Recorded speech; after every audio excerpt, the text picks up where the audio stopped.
Olá, desejantes, vocês estão no podcast da Estante Psicanalítica e hoje eu estou trazendo para vocês um texto da psicanalista Catherine Vanier, que foi supervisanda da Françoise Doutor, e agora em março de 2025 nós fizemos um seminário de psicanálise de bebês com a Catherine, onde ela falou sobre a sua prática de reanimação psíquica com bebês em UTI neonatal.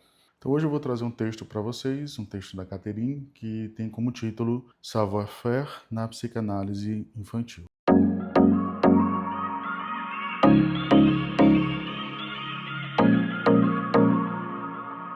A psicanálise infantil é psicanálise, escreveu Freud, e é após ele Maud Manoni.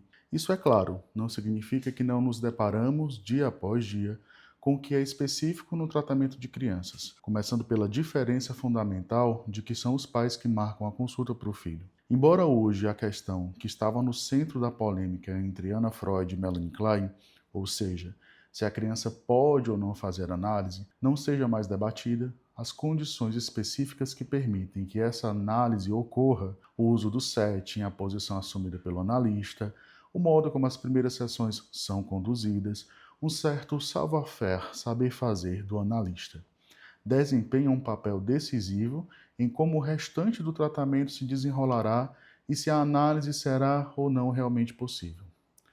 O que queremos dizer aqui com savoir-faire?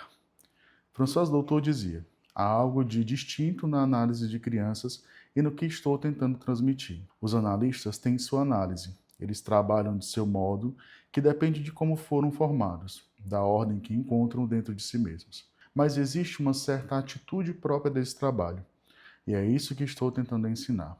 Que atitude ou saber fazer é esse? E será que pode, de fato, ser ensinado? Sem dúvida, falamos de uma abordagem clínica muito particular, que articula de forma diferente a questão do desejo do analista. Isso tem certos efeitos e significa que talvez precisemos repensar o termo técnica, que o próprio Lacan abandonou. Se é verdade que com crianças a técnica é diferente, é porque há sempre mais de uma transferência em jogo. E na psicanálise infantil, não se trata de desconstruir, como ocorre no tratamento de adultos, mas de construir o que ainda não foi construído, dependendo da idade da criança. De fato, não podemos pensar a infância como um bloco de tempo único. Não se trabalha da mesma maneira com um bebê, com uma criança de 2 anos, uma de 6, uma de 12 ou uma de 15. Outra especificidade que já mencionei é que são os pais que marcam a consulta, o que sempre levanta a questão: quem está pedindo o quê? Ainda que mesmo no trabalho com adultos a demanda nem sempre seja fácil de identificar, com crianças isso é obviamente ainda mais complicado. E quem está realmente envolvido pode, na verdade, ser a mãe, o pai ou até o irmão. Lembro-me de uma menina de 10 anos que foi deixada na minha sala de espera enquanto eu via os pais dela com a irmã mais nova pela primeira vez. A consulta havia sido marcada para a criança mais nova, que, aliás, não parecia particularmente interessada em me ver. Ao sair, a irmã mais velha me entregou um desenho que fizera enquanto esperava. Era o desenho de um navio afundando, com um grande SOS em letras vermelhas garrafais no alto. Após algumas sessões, decidimos que a irmã mais nova estava indo bem e que não havia necessidade de continuar vindo, enquanto a irmã mais velha, a que havia pedido socorro na sala de espera, passou a vir regularmente. A atitude que François Doutor fala consiste em estar extremamente atento a tudo o que acontece nas primeiras sessões, a qualquer pequeno detalhe ou sinal. Além disso, as crianças muitas vezes apresentam sintomas diretamente ligados aos problemas e questões dos pais. Podem, por exemplo, se tornar hiperativas como forma de lidar com a depressão da mãe, ou excessivamente maduras para tentar protegê-la. Podem ser muito exigentes para mantê-la ocupada, ou se tornar extremamente comunicativas se a mãe tem dificuldades. Podem também se comportar de forma excessivamente correta para tranquilizá-la, para agradá-la narcisicamente, ou adoecer constantemente, usando sintomas físicos como forma de chamado, para que alguém cuide delas, mas, sobretudo, cuide da mãe, numa espécie de síndrome de Munchausen invertida. Às vezes é necessário tempo e um tipo específico de atenção, uma certa atitude que, inevitavelmente, levanta a questão do desejo do psicanalista. Precisamos de tempo para perceber, com base no sintoma que motivou a consulta, quem está realmente fazendo a demanda. E depois, mais tempo para que essa demanda possa ser elaborada. Um tempo para que a criança entenda que a pessoa que ela está sendo convidada a ver parte do pressuposto de que por trás do sintoma há uma pergunta. Não estamos ali para tornar a criança obediente ou dócil, mas para tentar compreender o que está deixando-a infeliz. Se nossa tarefa fosse torná-la mais fácil de lidar, estaríamos a serviço dos pais. Se fosse torná-la um bom aluno, estaríamos ali para os professores. Se fosse curá-la da asma, do eczema ou da otite recorrente, estaríamos ali para o seu médico. Estamos ali para que ela possa crescer em paz, para que você se torne o que é, diria François Doutor aos pequenos pacientes. As crianças entendem muito rapidamente que nosso posicionamento é diferente do das outras pessoas, embora seja difícil no início saber com que estão falando ao entrarem com os pais. Tão acostumados estão a serem faladas por todos, médicos, professores, família, sem que ninguém realmente fale com elas. Ele teve febre de novo, ele é desobediente. Costumo sempre perguntar à criança, no começo do primeiro encontro, antes mesmo de deixar os pais falarem, se ela sabe por que veio me ver e quem eu sou. Às vezes é difícil conter os pais. Eles ficam surpresos que alguém queira falar com a criança primeiro. Às vezes a resposta é previsível. Meus pais disseram que eu tinha uma consulta com você. Não sei por quê. E se a criança sabe, ela diz: porque sou mal criado, porque estou indo mal na escola.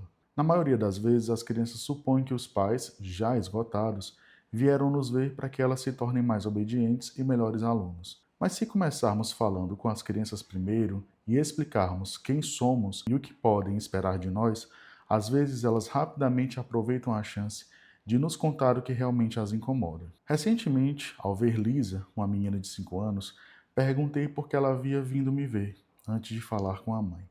Ela respondeu: vim porque eu odeio meu irmãozinho. Surpresa, a mãe interveio imediatamente. Ah, que bobagem, isso não é verdade. Você adora seu irmão. Tem sido uma irmã perfeita desde que ele nasceu. Você sabe muito bem que marcamos a consulta porque você acorda toda noite e vai para o nosso quarto nos acordar também. Lisa havia entendido muito bem que podia me contar o que realmente estava acontecendo e que isso podia ser muito diferente da razão pela qual seus pais a trouxeram. Fico surpresa com a quantidade de analistas que vejo em supervisão e que, ao trabalhar com crianças, nem sempre tomam o tempo necessário para falar com elas primeiro. Os pais marcam a consulta e vêm sem qualquer pretexto. Elas não têm muita escolha. Faz parte de um programa que lhes é imposto. Uma vez na sessão, as crianças desenham ou brincam, mas não sabem bem o que estão fazendo ali e nem porquê. Alguns já passaram por outros profissionais, os pais tendo decidido, geralmente sem dizer à criança, que queriam mudar de terapeuta, por razões que faziam sentido para eles, mas eram completamente incompreensíveis para o filho. Se perguntarmos à criança: o que você fazia com aquela moça que você via antes? Muitas vezes ela responde: eu ia lá brincar. Alguns clínicos até oferecem jogos de tabuleiro durante a sessão, como dominó, bingos ou cartas. Sinceramente, nunca entendi bem o motivo disso. Talvez apenas para fazer o tempo passar mais rápido. François Doutor descreve sua primeira sessão com um menino de 12 anos, que ela apresenta como psicótico. Quando se vê pela primeira vez, ela lhe fala da seguinte maneira. Note que, em francês, ela usa uma forma de tratamento vous. Sua mãe me disse que você fez terapia com a senhora X. Sim, eu ia lá. Mas como você chama isso? Uma psicoterapia. Era para te ajudar a andar melhor na escola e não se enroscar todo, de tão desajeitado que você era. Eu? Mas eu nunca fiz isso que você acabou de dizer. Então por que você a havia? Porque a mamãe disse que a moça gostava de crianças. Que pena, porque você estava perdendo tempo. Eu não gosto de crianças, mas posso te ajudar se você estiver infeliz ou achar que algo está errado com você. Então, o que está errado? Acho que você é um menino com os pés no chão, mas parece que anda com a cabeça nas nuvens. Isso deve ser difícil. Sua mãe diz que isso está causando problemas na escola. Você não tem amigos porque eles não estão lá em cima nas nuvens. Vamos ver o que está errado com você. Vamos começar de cima e ir até embaixo. Sua cabeça dói? Seu nariz? Sua boca, queixo, pescoço? Você sente dor naquele lugar com que a gente fala? E assim ela foi descendo, dos pés à cabeça. Ele a olhou surpreso por um tempo e então disse: não, não sinto dor em lugar nenhum. Não é algo que está errado, é alguém. E quem está errado? Ele se inclina sobre a mesa, aproximando-se dela. Estava em pé. É meu pai. Durante a psicoterapia, nosso objetivo não é dar à criança as respostas certas ou educá-la, mas sim ouvir sua pergunta sem tentar normalizá-la.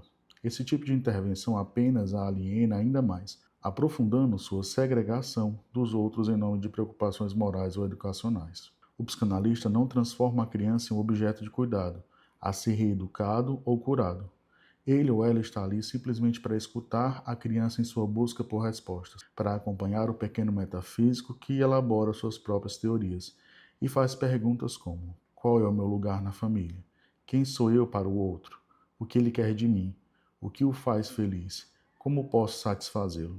Diante do desejo do outro, a criança necessariamente especula e questiona o que estão ao seu redor. No entanto, como na psicanálise infantil, quem marca a consulta é o pai ou a mãe. É difícil para o analista não ouvir a demanda inicial. Quem não tem nada a ver com a criança, e na maioria das vezes pode ser resumido assim, resolva o problema para que não tenhamos mais que falar sobre isso. Mas o que o psicanalista propõe é justamente o oposto. Vamos falar sobre isso.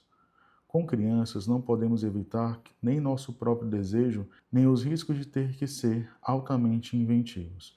O analista deve descobrir por si mesmo aquilo que a teoria não pode lhe dizer. Nenhum saber pode antecipar a questão da direção do tratamento. O sujeito deve sempre ser considerado como tal, e não como objeto da técnica ou de sua teoria. A questão da transferência é central e está em constante redefinição. No trabalho com crianças, essa redefinição torna-se ainda mais evidente. A criança não é apenas um sujeito em formação, mas um sujeito cuja constituição está diretamente enredada com os desejos, fantasias e discursos dos adultos que a rodeiam.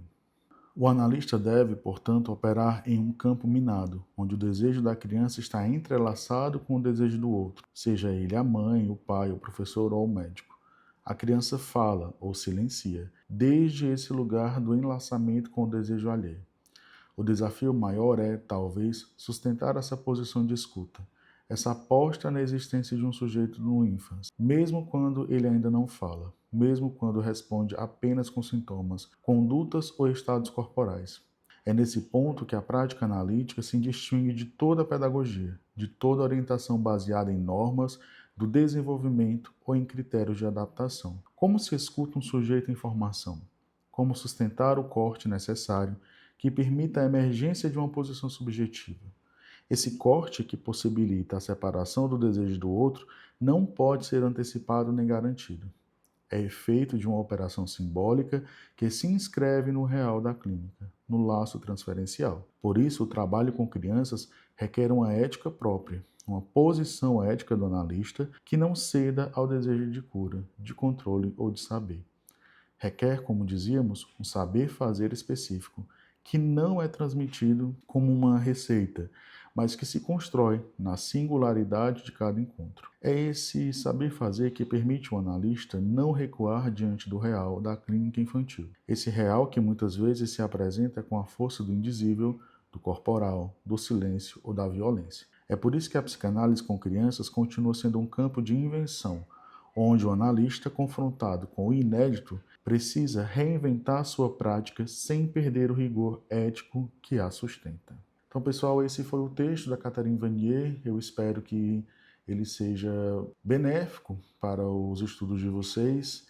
É um texto que ainda não estava traduzido para o português. Acho que é um compartilhamento importante e também faz parte da transmissão psicanalítica, tá? Peço que vocês deixem seus comentários sobre o que o texto causa em vocês, o que vocês pensam a partir desse texto. Recomendem também o canal, sei que vocês estão gostando desses episódios e até a próxima.